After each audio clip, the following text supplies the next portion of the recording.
ദൈവത്തിന്റെ സ്വഭാവം കാണിക്കുമായിരുന്നു. യേശുക്രിസ്തുവിൽ എന്തെങ്കിലും കുറ്റം കണ്ടെത്തുവാൻ ആർക്കെങ്കിലും കഴിയുമോ? വെറുതെ കെട്ടുകഥകൾ പറയല്ല, ആരെങ്കിലും പറഞ്ഞു കേട്ട അറിവും പറയല്ല. അവനിൽ ഒരു കുറ്റം കണ്ടെത്തുവാൻ ആർക്കെങ്കിലും കഴിയും? അവൻ വിശുദ്ധരിൽ അതിവിശുദ്ധനാണ്. സ്വർഗം പോലും അവന്റെ മുമ്പിൽ നിർമ്മലമല്ലെന്ന് എഴുതിയിരിക്കുന്നു.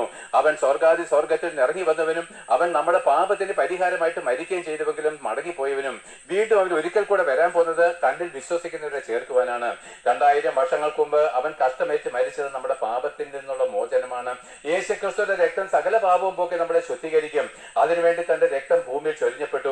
ആ രക്തത്തിൽ ആശ്രയിക്കുകയും വിശ്വസിക്കുകയും ചെയ്താൽ വിശുദ്ധന്മാര് പാപമോചനം നേടിയവരായിട്ട് ദൈവം കണക്കിട്ട് ഇനി യേശുക്രിസ്തു മടങ്ങി വരുന്നത്.